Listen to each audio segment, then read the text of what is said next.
प्यारे बच्चों, सुप्रभात। आज हम करेंगे फिराक गोरखपुरी के द्वारा लिखी गई रुबाइयां। उससे पहले करेंगे जीवन परिचय। फिराक गोरखपुरी का मूल नाम था रघुपति साय फिराक। रघुपति साय फिराक इनका मूल नाम है। इनका जन्म 28 अगस्त सन 1896 गोरखपुर उत्तर प्रदेश में हुआ। शिक्षा रामकृष्ण की कहानियों से शुरुआत, बाद की शिक्षा अरबी, फारसी और अंग्रेजी में। 1917 में डिप्टी कलेक्टर के पद पर चयनित, पर स्वराज आंदोलन के लिए 1918 में पद त्याग दिया इन्होंने, यानी पद से त्याग पत्र दे दिया। 1920 में स्वाधीनता आंदोलन में हिस्सेदारी के कारण 1.5 वर्ष की जेल हुई। इलाहाबाद विश्वविद्यालय के अंग्रेजी विभाग में अध्यापक रहे। सम्मान मिला इनको गुले नगमा के लिए साहित्य अकादमी पुरस्कार, ज्ञानपीठ पुरस्कार और सोवियत लैंड नेहरू अवार्ड इनको मिला है। प्रमुख कृतियां हैं गुले नगमा, बज़्म जिंदगी, रंगे शायरी, उर्दू गजल गोई। इनका निधन सन 1983 में हुआ। ये जो हैं एक बहुत ही जाने माने शायर हुए हैं। नजीर अकबराबादी, इल्ताफ हुसैन हाली जैसे जिन कुछ शायरों ने इस रिवायत को तोड़ा, उनमें इनका नाम जो है प्रमुखता से आता है। फिराक गोरखपुरी का नाम लिया जाता है। रिवायत कौन सी है?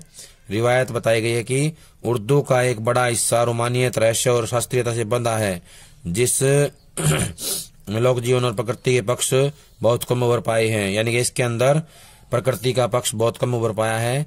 इस रिवायत को तोड़ने वालों में नाम जो है किसका आता है? फिराक गोरखपुरी का। किसका आता है?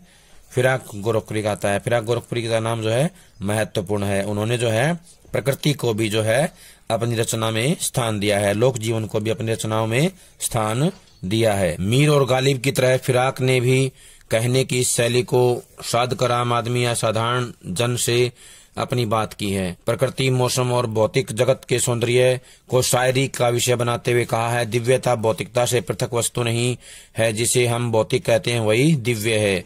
यानी कि भौतिकता ही दिव्यता है। इसमें ये बताने का प्रयास किया गया है कि जो शेर हैं वो जो है कहे जाते हैं।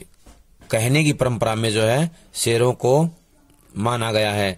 तो इस कहने की शैली में जो है फिराक गोरखपुरी जो है काफी निपुण थे।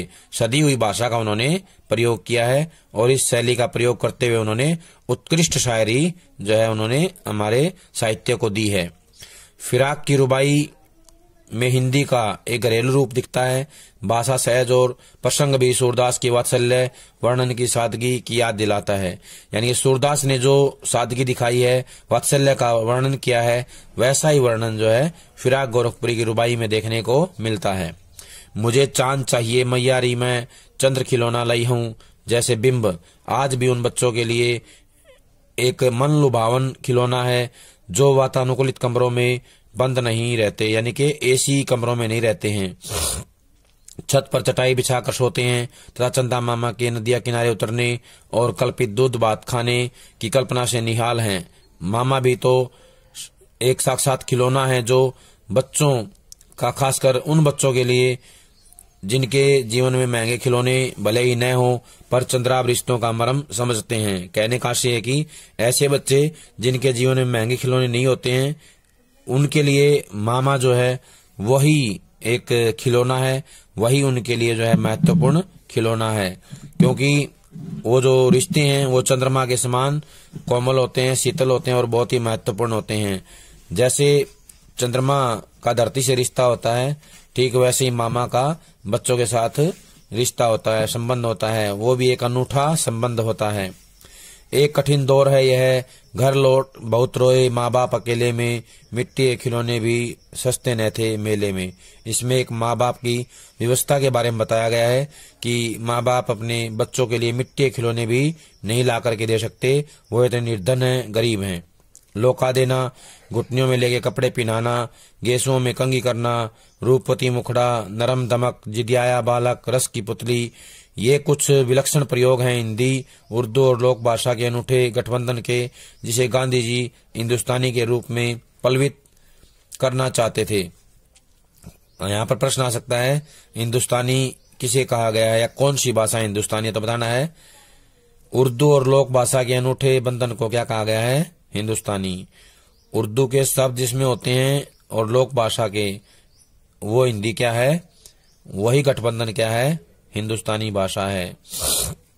माँ हाथ में आईना देकर बच्चे को बहला रही है। देख आईने में चांद उतर आया है, चांद की परछाई भी चांद ही है। कल्पना की आंख का भला क्या मुकाबला, रूपवती मुखड़े पे नरम दमक लाने के लिए छठे क्षमा से पर्व त्योहार पर ही सही कुछ नन्ही फरमाइशें भी पूरी कर दी जाती हैं। दिवाली में चीनी मिट्टी के खिलौने, राखी में बिजली की तरह चमक रहे लच्छे। रक्षाबंधन एक मीठा बंधन है, रक्षाबंधन के कच्चे धागों पर बिजली के लच्छे हैं। सावन में रक्षाबंधन आता है, सावन का जो संबंध झीनी घटा से है, पतली घटा से है। घटा का संबंध जो बिजली से है, वही संबंध भाई का बहन से है। कहने का आशय है कि रक्षाबंधन का त्योहार भाई और बहन के पवित्र प्रेम का त्योहार होता है। अब हम करेंगे व्याख्या रुबाइयों की। पहली रुबाई है, आंगन में लिए चांद के टुकड़े को खड़ी हाथों पे झुलाती है, उसे गोद भरी रह रह के हवा में लौका देती है, गूंज उठती है खिलखिलाते बच्चे की हंसी। इसमें कवि कहता है कि आंगन में चांद के टुकड़े यानी कि चांद के समान सुंदर प्राणों से प्यारे अपने बेटे को लेकर के माँ खड़ी है। माँ कहाँ खड़ी है? आंगन में। कवि कहता है कि आंगन में माँ अपने चांद के समान सुंदर बेटे को, जो उसे प्राणों से भी प्यारा है, उसको लेकर के आंगन में खड़ी है, हाथों पे झुलाती है और वो उसे अपने हाथों पे झुलाती है, उसे गोद भरी, उसे अपनी गोद में लिए हुए है। उस बच्चे को झूला झुलाती है जिसे अपनी गोद में लिए हुए है, रह रह के हवा में लौका देती है। कभी कभी वो उसे बीच बीच में हवा में उछाल देती है, गूंज उठती है खिलखिलाते बच्चे की हंसी। और जब माँ बच्चे को हवा में उछालती है तो उस बच्चे की जो हंसी है या हंसने की जो आवाज है वो वातावरण में गूंजने लगती है। कहने का आशय है कि उस बच्चे की हंसी चारों तरफ फैल जाती है। कहने का आशय है कि माँ जो है बच्चे को अत्यधिक प्रेम करती है और वह अपने बेटे के साथ बहुत खुश होती है, और इसी खुशी का प्रदर्शन करने के लिए या इसी खुशी के चलते जो है वह अपने बच्चे को हाथों पे झूला झुलाती है, कभी उसे हवा में उछाल देती है। इस क्रिया से बच्चा जो है अत्यधिक प्रसन्न हो जाता है, और जब बच्चा खुश होता है तो उसे खुश देख करके माँ भी अत्यधिक खुश महसूस करती है, प्रसन्न महसूस करती है। इस रुबाई में पुनोक्ति प्रकाश और स्वभावोक्ति अलंकार का प्रयोग किया गया है। इसमें साहित्यिक हिंदी भाषा प्रयोग किया गया है। चांद का टुकड़ा, इसमें मुहावरे का सुंदर प्रयोग देखने को मिलता है। इसमें दृश्य और श्रव्य बिंबों का प्रयोग किया गया है। भाषा सरल, सहज और साहित्यिक गुणों को लिए हुए है। वात्सल्य रस विद्यमान है इसमें, ये इसकी विशेषताएं हैं। अगली रुबाई देखें। नैला के छलके निर्मल जल से उलझे हुए गेसुओं में कंघी करके किस प्यार से देखता है बच्चा मुंह को, जब घुटनियों में लेके पिनाती है कपड़े। नहलाना होता है बच्चे को स्नान करवाना। छलके निर्मल जल से, छलका होता है गुनगुना, निर्मल होता है साफ, जल माने पानी। माँ जो है अपने बच्चे को, अपने बेटे को जो है गुनगुने साफ पानी से स्नान करवाती है, नहलाती है। कहने का आशय है कि माँ अपने बेटे को नहलाने के लिए जो है स्वच्छ पानी का इस्तेमाल करती है, और वो स्वच्छ पानी कैसा होता है? गुनगुना होता है, ना तो वो ज्यादा ठंडा होता है ना ही ज्यादा गर्म होता है। उलझे हुए गेसुओं में कंघी करके, गेसु होता है बाल, कंघी होता है संवारना, कंघी करना होता है संवारना। माँ जो है बच्चे को नहलाने के बाद उसे पोंछकर उसके उलझे हुए बालों को संवारती है, उलझे हुए बालों में कंघी करती है। किस प्यार से देखता है बच्चा जब घुटनियों में लेके पहनाती है कपड़े। और माँ जब बच्चे को अपने घुटनों में लेकर कपड़े पहनाती है तो बड़े प्यार के साथ बच्चा अपनी माँ के मुंह को देखता रहता है। कहने का आशय ये कि माँ जो है बच्चे को बड़े प्रेम के साथ नहलाती है, कपड़े पहनाती है, तो बच्चा जो है माँ की इन क्रियाओं के साथ इतना घुल मिल जाता है कि वह कोई ऐसी क्रिया नहीं करता जिससे माँ जो है रुष्ट हो जाए, रूठ जाए। वो जो है प्यार से अपनी माँ के मुंह को देखता रहता है, अपनी माँ को जो है निहारता रहता है। इसमें जो है रुबाई छंद का प्रयोग किया गया है। अनुप्रास, पुनोक्ति प्रकाश और स्वभावोक्ति अलंकार का प्रयोग किया गया है। इसमें दृश्य बिंब है। कौन सा बिंब है? दृश्य बिंब का प्रयोग किया गया है। प्रसाद गुण और वात्सल्य रस है इसमें। और घुटनियों तथा पिनाती में कोमल शब्दों का प्रयोग किया गया है। इसके कारण भाषा में निखार आया है। क्या है? भाषा में एक निखार आया है। अगली रुबाई है, दिवाली की शाम घर पुते और सजे, चिन्नी के खिलौने जगमगाते लावे, वो रूपती मुखड़े पई एक नरम दमक, बच्चे घरौंदे में जलाती है दिए। कवि कहता है जब दिवाली का त्योहार आता है, दीपावली का त्योहार आता है, उस समय सब घर क्या होते हैं? पुते हुए होते हैं। पुते होता है सफेदी किए हुए, रंग रोगन किए हुए। सजे होता है सजाए गए, लड़ियों से रंगोली करके सजाए जाते हैं। घर में लड़ियां लगाई जाती हैं, घर में रंगोली की जाती है, दीवारों पर चित्रकारी की जाती है, अलग अलग कैलेंडर लगाए जाते हैं। तो इससे क्या है? घरों की सजावट की जाती है। चीनी के खिलौने और चीनी से बने हुए खिलौने भी लेकर के आते हैं, जगमगाते लावे। और हर घर में क्या होता है? रोशनी की जाती है दीपक के माध्यम से। वो रूपती मुखड़े पे एक नरम दमक, और वो रूपवान माँ, सुंदर माँ अपने चेहरे पर जो नरम मुस्कान लिए हुए है, कोमल मुस्कान लिए हुए, एक चमक लिए हुए है, बच्चे घरौंदे में जलाती है दिए। बच्चे के साथ मिलकर घर में जो है दिए जलाती है, घर में रोशनी करती है। कहने का आशय है कि जो दिवाली का त्योहार होता है वो रोशनी का त्योहार होता है, प्रकाश का त्योहार होता है। इसमें बताया गया है कि जब दिवाली की शाम आती है तो माँ जो है, वो माँ जिसके चेहरे पर कोमल चमक है, सुंदरता है, जिसका मुख सुंदर है, सुंदर माँ अपने बच्चे के साथ मिलकर के अपने घर में जो है दीपक जलाती हैं। और जब माँ घर में दीपक जलाती है तो बच्चा जो है खुश हो जाता है, प्रसन्न हो जाता है। कहने का आशय है कि दिवाली का त्योहार प्रकाश का त्योहार है, रोशनी का त्योहार है। इस दिन माँ बच्चे की खुशी के लिए घर में दीपक जलाती है, खिलौने लेके आती है, और बच्चे की खुशी के लिए हर वो काम करती है जिससे उसका बच्चा प्रसन्न रहे, खुश रहे, उसे किसी प्रकार का कोई कष्ट या तकलीफ ना हो। इसमें बताएंगे कि भाषा सरल, सहज व साहित्यिक हिंदी का प्रयोग किया गया है। इस रुबाई में कवि ने जो है बताया है कि माँ की जो कोमलता है, माँ का जो बच्चे प्रति प्रेम है, इसमें ए, पूरी रुबाई में एक ही मात्रा से जो है, एक ही मात्रा की आवृत्ति हुई है, उससे क्या हुआ है? उससे जो है सौंदर्य बढ़ा है, रुबाई का सौंदर्य बड़ा है, उसमें वृद्धि हुई है। माँ की ममता और कोमलता का स्वाभाविक चित्रण किया है, स्वाभाविक वर्णन किया गया है। शब्द योजना उच्च कोटि की और स्टिक है, इसमें प्रसाद गुण का प्रयोग किया गया है। अगली रुबाई है, आंगन में ठुनक रहा है जिदी आया है, बालक तो ही चांद पे ललचाया है, दर्पण उसे दे के कह रही है माँ, देख आईने में चांद उतर आया है। आंगन होता है घर के अहाते में, ठुनक रहा है, नाच रहा है। जिदियाया होना जिद कर बैठता है, जिदियाया माने जिद करना, ठुनकना होता है नाचना, मचलना, कूदना, मस्ती करना। बालक तो ही चांद पे ललचाया है, और बालक जो है चांद को पाने का लालच कर लेता है। ललचाया लालच करना। दर्पण उसे देके कह रही है माँ, दर्पण होता शीशा, माँ उसे शीशा देके कहती है, देख आईने में चांद उतर आया है। आईना होता है शीशा, दर्पण। आंगन में ठुनक रहा है जिद आया है, बालक तो ही चांद पे ललचाया है। कवि कहता है कि जो बच्चा आंगन में खेल रहा है, मौज मस्ती कर रहा है, नाच रहा है, गा रहा है, मचल रहा है, वो बच्चा क्या है? अचानक से जिद कर बैठता है। क्या करता है? जिद कर बैठता है।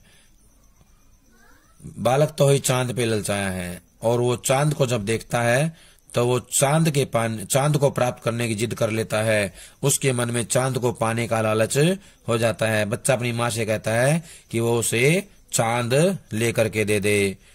दर्पण से दे के कह रही है माँ। चांद को बच्चे के लिए लेकर के आना बहुत मुश्किल है, लेकिन माँ जो है अपनी कल्पना के माध्यम से दर्पण से दे के कहती है कि देख आईने में चांद उतर आया है। उसे शीशे में दिखाती है चांद की परछाई, देख आईने में चांद उतरा, और कहती है कि देख शीशे में तुम्हारा चांद आ गया है। बच्चा शीशे में जब चांद की परछाई देखता है, चांद का बिंब देखता है, तो वो जो है खुश हो जाता है और दोबारा से खेलने लग जाता है। कहने का आशय है कि माँ जो है बच्चे की हर ख्वाहिश को पूरा करने का प्रयास करती है। उसका ये प्रयास रहता है कि बच्चा कभी दुखी ना हो, हमेशा खुश रहे, इसके लिए सदैव वो तत्पर रहती हैं।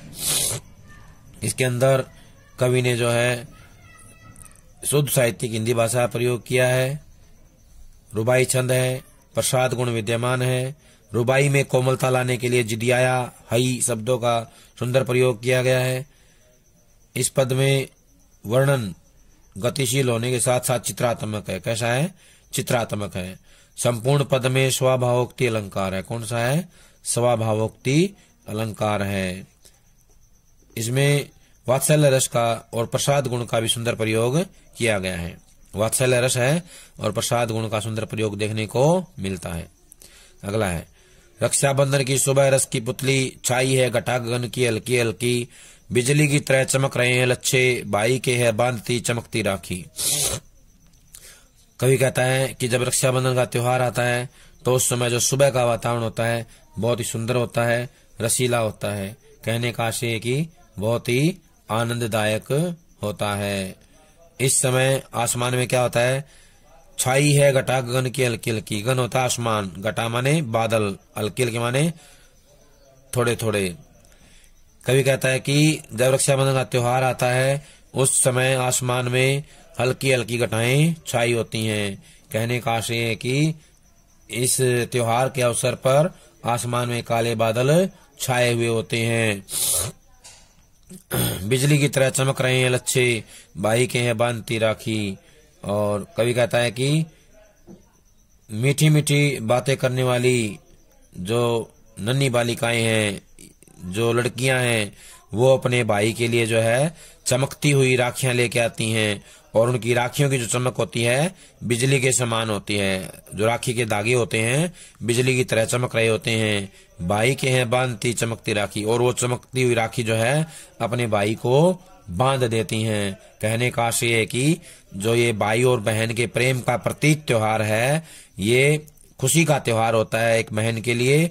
और बहन इस दिन पूरा प्रयास करती है, पूरी कोशिश करती है कि वो अपने भाई के लिए सुंदर से सुंदर राखी लेके आए और अपने भाई को उसकी कलाई पर बांध दे। चमकती हुई राखी लेके आती है।